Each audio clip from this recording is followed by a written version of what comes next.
Hi, my name's Amanda Hello. Lamond. So I'm the director of the Center for Integrative Law, and with me today is Frieda Levycky. Welcome. Hi. So we've agreed today, Frieda, that we're going to chat a bit about imposter syndrome. But before we dive into that conversation, I think we should start by letting people know a little bit about who you are. So can I ask you to do a bit of a description about being an M&A lawyer and just to put us in the picture? Yeah, of course.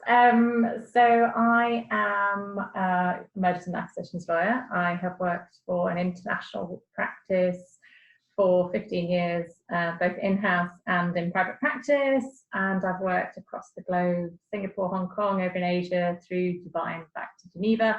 And now I work from home in Cape Town, one of the international law firms.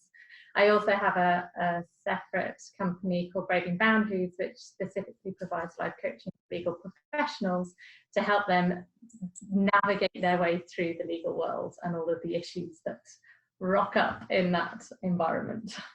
So we definitely want to get you onto talking about how you help lawyers. But I have to start with the obvious that you are English, so you don't sound South African. So tell us about where you started your career.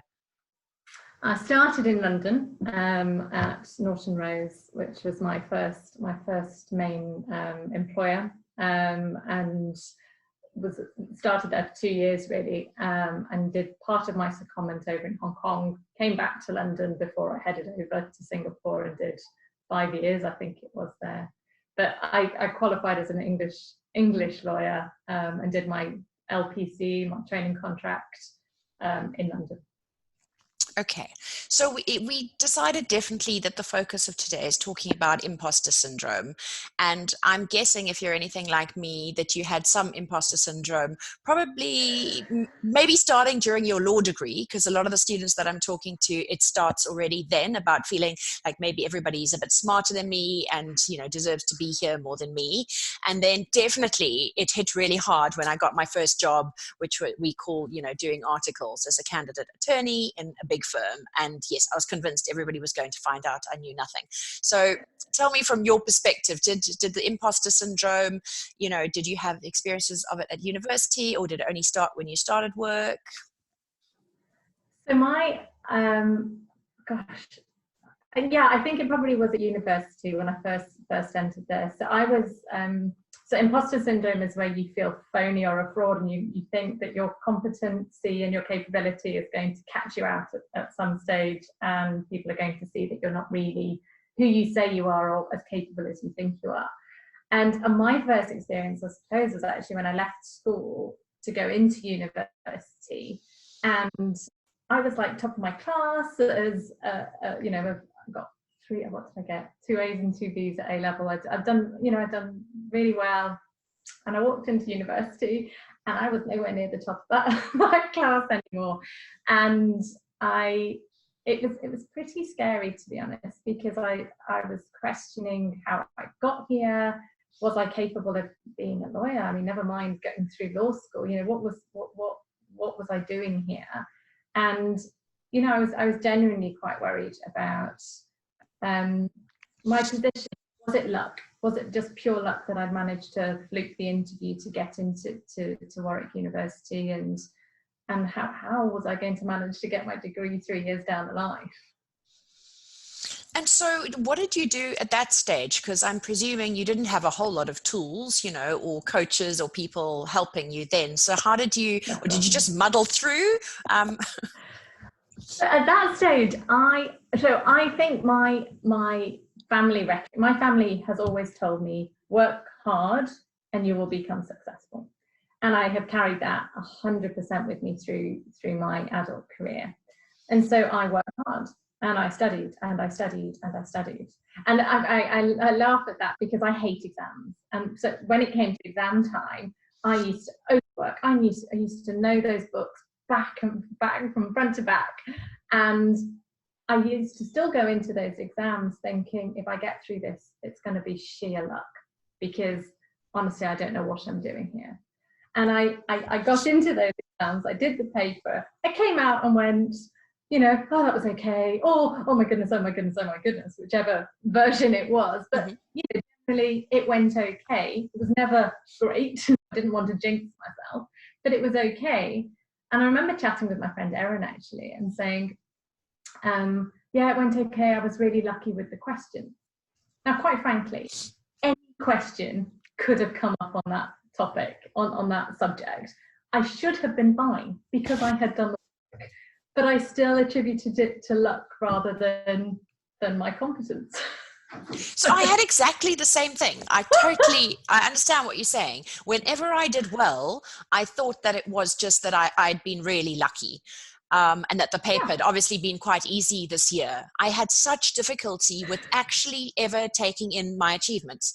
And that's been something that I have to say has continued in a little form, like to this day, is that actually sort of integrating my achievements and holding them and feeling proud of myself. I don't do that terribly well. You know, I may have a moment of feeling good and then I'm on to the next thing that I need to be doing better. So, and it definitely began at university with that inability to take in the marks. I must have, you know, a good easy paper this year or lucky questions, or it was just fluke. And it wasn't, Absolutely. I want to touch on something that you mentioned to me in another conversation about, you know, false humility, and just to distinguish it, because I know for me, I wasn't just saying to people, like, I think the questions were just easy. I really believed that. So it wasn't me, you know, trying to just make out like I was just being humble. I really believed that I'd just been lucky. So tell me, do you want to explain that thing about humility, false humility? Yeah, look, I mean, there are situations, and I'm sure you can attest to it. There are situations where someone has said, oh, you did a really good job. And the first thing that comes out of your mouth is, oh, it was nothing. You know, it was, I have this in the bag most of the time. I'm just really good at that type of thing. It really is nothing. And you downplay that capability or what you have just achieved. Now, sometimes you do it just to be, oh, you know, I can't possibly be seen to be egoistic, to be too, you know, what's something, my own trumpet, blowing my own trumpet, yeah. and I think particularly as women, we definitely downplay what we do, and it is false humility, because I'm sitting there when I say those statements, going, yeah, I worked really hard, all of those hours, thank goodness I did all of that hard work to be able to present as the way I did. So that's false humility, whereas imposter syndrome is this deep entrenched feeling that I shouldn't be here, someone is going to catch me out, I am not as good as people seem to think I am, which is very different, really. Okay, so you got through, and obviously I think probably did really well. And then tell us about when you got your first job. Did this thing surface again, that anxiety, I don't really belong, they're going to find me out? So yeah, it certainly started when I was a trainee, but it was a very similar experience to starting university. So there was that big gulp of, oh my goodness, I've got into a really good international law firm, now I've got to perform. So it entrenched itself further, that hard work results in success. Praise is what you get for success, but it's not because you are naturally clever. It is not because you are more capable than everyone else. It's just because you work hard and remember your position, and you will be fine going forwards. So what it ended up doing for me is it drove my perfectionist. And so I was succeeding because I was excelling and overachieving to get up to senior associate, or any step really. And that same experience happened multiple times, really over a transitional period. So if I'd been promoted, or I had moved countries and had to switch into a different social group, or had become a partner, that's where that for me, that imposter syndrome really kind of surfaced. And your strategy for coping with it then was to work harder. Yeah. To prove yourself by working harder. Prove myself. Yeah, I had that 6-month window to prove myself, and within 6 months I was going to show everybody that I was more than capable and they hadn't made a mistake by promoting. So what happened with all that overwork, being a super driven person? But really, if we look at, this underlying thing, the imposter syndrome, I don't really deserve to be here, people are going to find me out. And then the strategy in your case to compensate is I'm going to work extra hard. How did it play out? Yeah.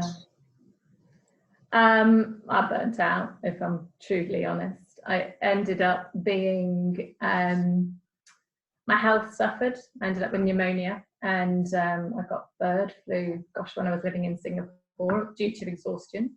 I was incredibly self-critical. So my level of what was good enough was miles higher than the norm. So was always failing my own expectations, which fed that imposter syndrome. And it collapsed everything else that was going on in my life. So, you know, success to me was very much work oriented, and money, status, promotions had a label that were capable of being identified as achievements, I suppose. And I let everything else in my life really suffer around it. And that ain't healthy. It wasn't a particularly healthy cycle to be in, to be quite honest. Were there moments where you felt, you know, that you were successful? I mean, obviously to the outside world, yes, you had high-flying jobs, you're in international cities, you know, whatever you set your sights on, it seems, you know, to an outsider, like you achieved them. But did that ever land inside? Did you ever feel successful? Yes, is the answer, but not long enough. So I didn't feel successful. Every time I succeeded in doing something, I got promoted to senior legal counsel, head of global mergers and acquisitions in Geneva, and there was a big celebration. It's really cool. You know, we go out and do a big celebration. It's exciting. Very happy about it, and then but a week later, it kind of fills with dread when I actually acknowledge what that means, and therefore I know I've got to start performing again. So it's self-perpetuating. It feeds, and until you learn to acknowledge that and cope and recognize it, really, can you start to kind of really pull away from that behavior. So you kind of mentioned that work became your whole life, and that the other areas of your life weren't getting any time, which, you know, kind of makes sense in terms of the picture you've portrayed. I can't imagine there could have been any other time left to devote to the other parts of your life when you were on this treadmill of proving yourself all the time. So, did you have relationships, friends, or was work really taking up, did you have time to exercise, or did work take up really all of it? Work took up a good chunk of it. So it was always going to be the thing that was prioritized. If something else was another choice came along, it was always going to be work that took over. I was in relationships, but they were particularly healthy relationships. They were quite unstable and relatively short-lived. And then there were just a little bit of a giggle as all those memories come flying back. And then my social life was incredibly active, but what it ended up being was a crossover with a lot of work people. So particularly in Hong Kong, you flew out of the office and you all went for a drink in Lan Kwai Fong together. In Geneva, your friends were your office friends, and you had to make a conscious effort to split away from them, just to give yourself that kind of mental space not to be talking about work or work issues or work relationships, because that's what it becomes. It isn't just work anymore, it's everything and anything that goes with work. So you don't get that break. I was very sporty, and my release was to go out and to run or to do yoga. So there was that release, but I always found that quite challenging with finding the time to do it and not feeling guilty about not working. So there was that dynamic, but I knew, I was single for the majority of it, so I wanted to be healthy and attractive and all of those kind of driving external forces that often sits when you are single.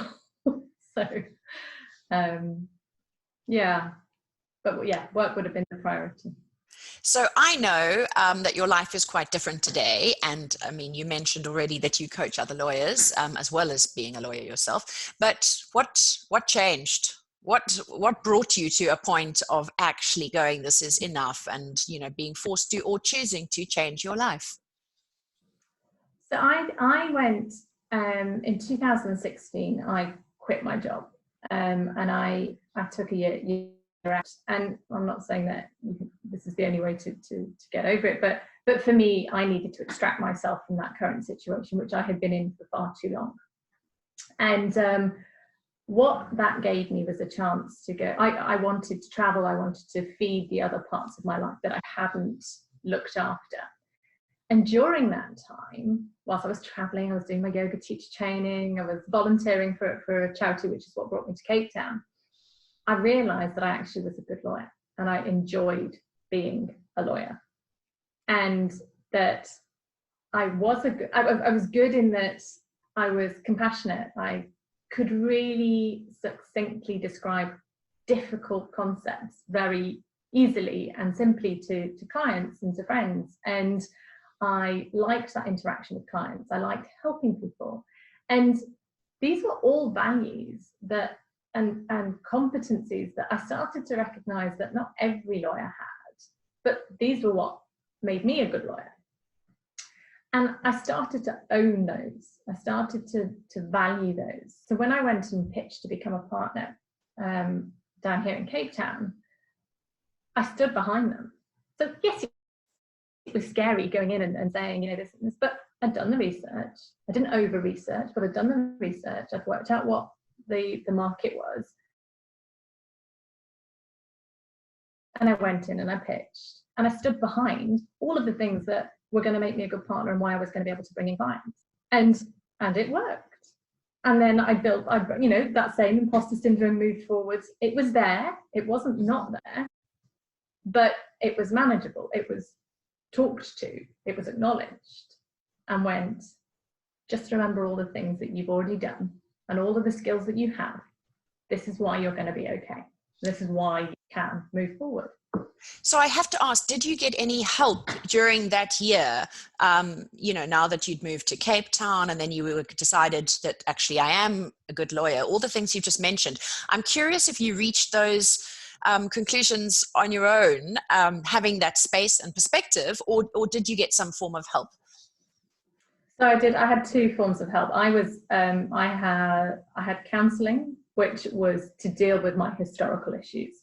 But what it allowed me to do is to set those aside. So those are my father issues. So my parents divorced when I was 14. So that allowed that part of me to settle and get dealt with, so that I could start seeing my value and my self-worth.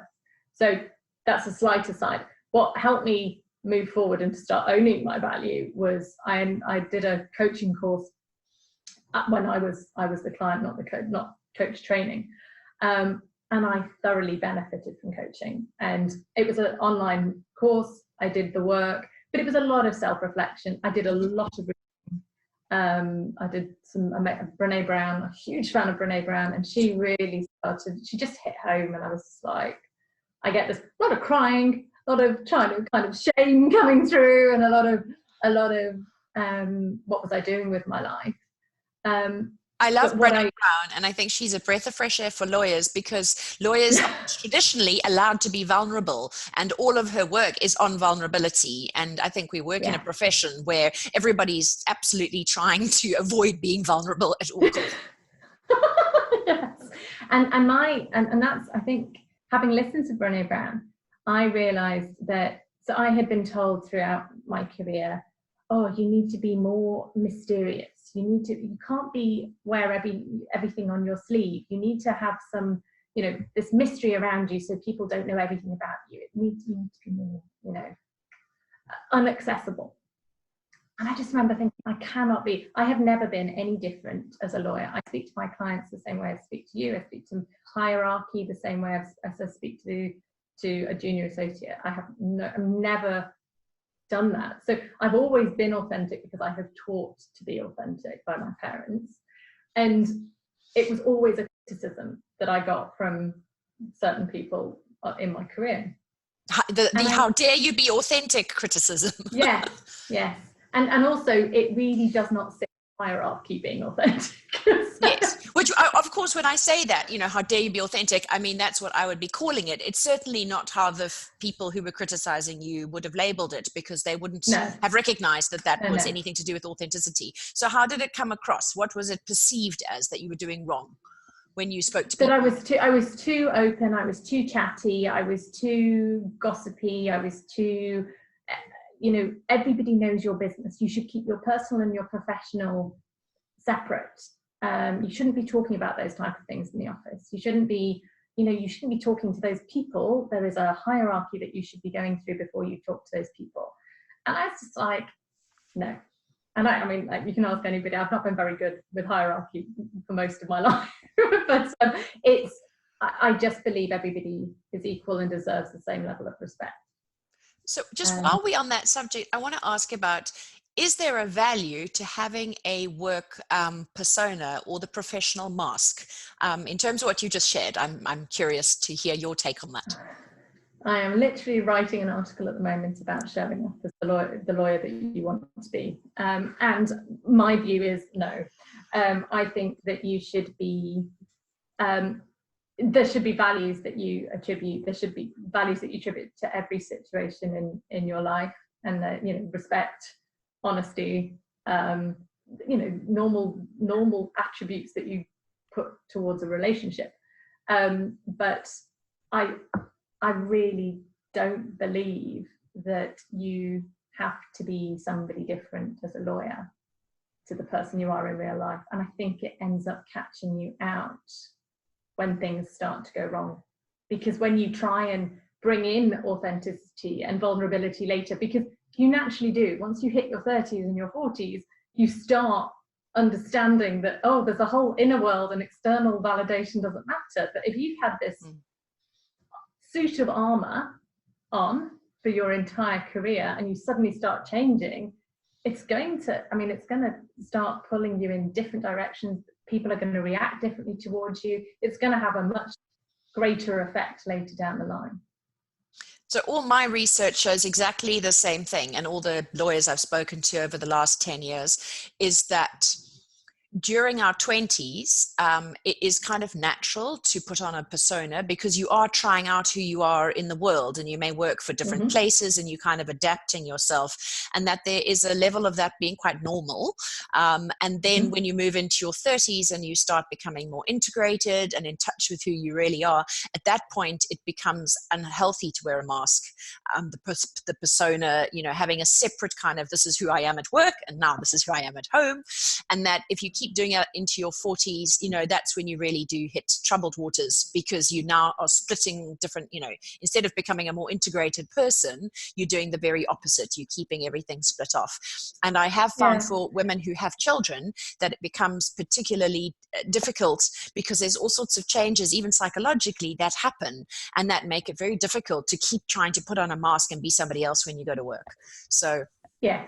That's it. The only place that I might caveat that slightly is criminal lawyers speaking to their clients, and judges and magistrates speaking in their capacity as a judge and a magistrate, in that, obviously you need to be seen as the judge and the magistrate to the alleged criminals that are in the court. And that's not what I'm talking about. I'm talking about alongside your peers, alongside your hierarchy, alongside your within the legal world. And also, as you said, that respect is still there. So you're not walking in and saying to the senior partner, yo, what's up? Or if you do, make sure you laugh very quickly after you've done it. Okay, so you did the coaching course, and what else has happened in the last? How many years have you been in Cape Town? It'd be 3 in September. Yeah, 3 in September. Okay, 3 years. So let's talk more about the other strategies that you've used to really step into, I'm okay with who I am, and I'm not going to be found out any minute. What else do you do? Yeah. So I mean, look, I am a coach, but I have my coaches who are my trading coaches, who I did my coaching course with. So we coach each other around various aspects. I'm not like, there's no shame in me being a coach, needing to be coached. I still struggle with the same well, varying issues. And it's great having that support and having someone who understands, who goes through it and still goes through it. But when you're not the one going through it, you get some really good feedback, and you can give really good feedback to somebody else who you can see going through it because you recognize it. So there's that. I mean, I've read some brilliant books around imposter syndrome. There's a great book by Valerie Young. I'm not going to be able to give you the title, but her name's Valerie Young, and that is about women specifically and struggling with imposter syndrome. Do you think women struggle more than men? Do you know what? I would have thought so, and then I did quite a lot of research around it a few months ago, actually, and it's not. It's men struggle with it just as much as women do, but I think that women tend to be in positions where it is more frequently it arises more frequently for women. But I think we both suffer from it equally. And then I want to just ask if that pattern of overwork ever arises again. So that needing to prove yourself, just putting in more hours, not being able to pull back. So lockdown's been interesting. I fell right back into overproductivity for the first 3 of the 5 full weeks of lockdown. Out of, I suppose it's out of guilt that I had a job I was earning, and therefore I should work and be very grateful for being in this position. The reality was that, and particularly as my other half wasn't able to work, and he owns a bike shop, so he could not go to work, and so it ended up being a single family income for those 5 weeks, and that overproductivity, that overwork, those triggers all came flying back, and I wasn't worried about my job. I'm a partner, so that's not at risk. Wait, the sound just went away. So do you want to just repeat yourself? Because I lost the sound there. So you said you weren't worried about losing your job. No, I wasn't worried about losing my job. I'm in a privileged position to be in bringing my own clients in. So that wasn't my concern, but it was about bringing in money. It was about supporting people. It was a financial insecurity that was driving my overproductivity. So and completely unwarranted. So, my clients weren't going anywhere. They still believed in me. Lockdown hadn't changed that. It was just, those old traits flaring up. So I really had to pull myself back again, and start thinking, come on, you know where this goes, the route it takes and where it ends up, and you know what the importance of balance is. So you're just going to have to create it. The other thing I meant to say earlier about things that I did to overcome that imposter syndrome is I talked about it. I talked to my peers about it, and actually I realised that I wasn't on my own, and that although I thought I was the only person that was struggling with it, and you're right, I looked on paper like I was nothing bothered Frieda. She always, everything she said,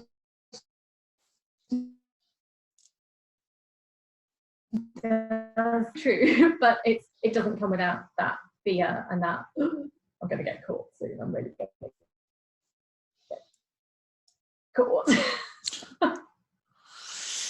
So before we wrap up, I'm going to ask you if you can just tell us what your website is, so that people can find you if they are interested in coaching. Yes, it is Braving Boundaries. So www.bravingboundaries.com. And that is quite easy to find because it's easy to spell. And do you coach people at any stage of their careers? I do. I have a student rate, and I have a legal professional rate once you are qualified as a solicitor or lawyer. What do you call it here? Attorney. Solicitor. I'm still a solicitor. So yeah. And then the final thing I want to ask you, because we are particularly probably the audience of this is students who are going to be watching this interview. Do you have any advice that you would give your 20-year-old self looking back that might be able to help some of the students who are watching this? Everything you shared, I'm sure, will be immensely valuable, but is there anything, if you could go back in time, what would you tell your 20-year-old self?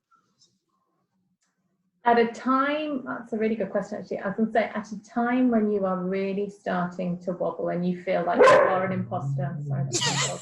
That's okay. is to write down all of the things that you have achieved already.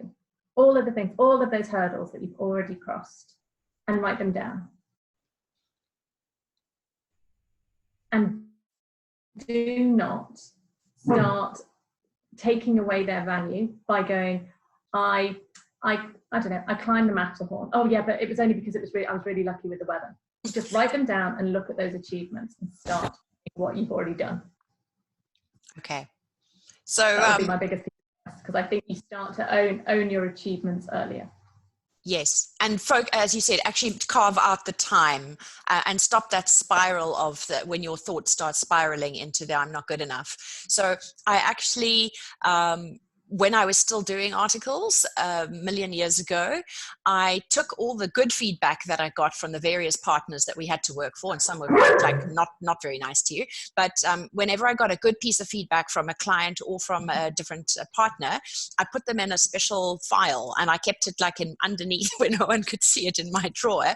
And I called it my feel good papers. And I'd literally like open it up and like remind myself like, oh, this was a brilliant letter, Amanda.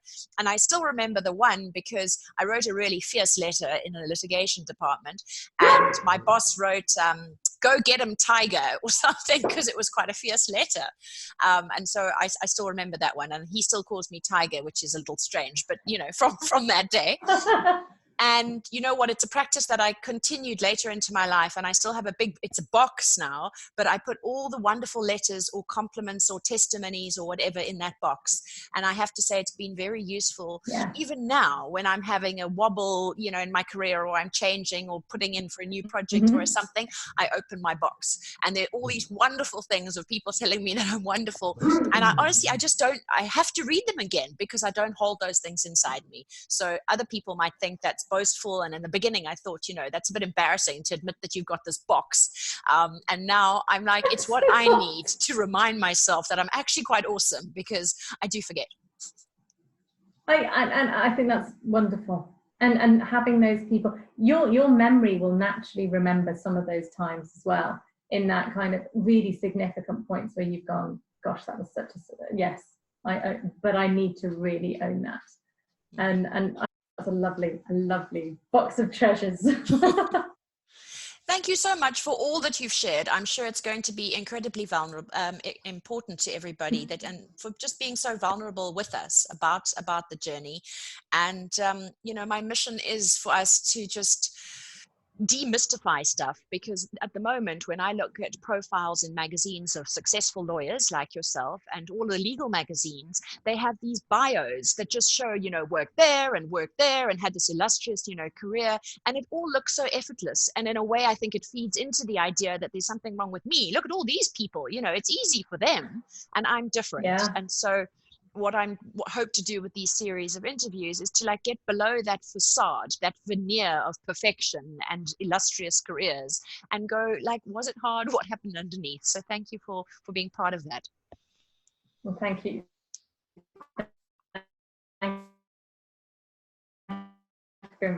So awesome.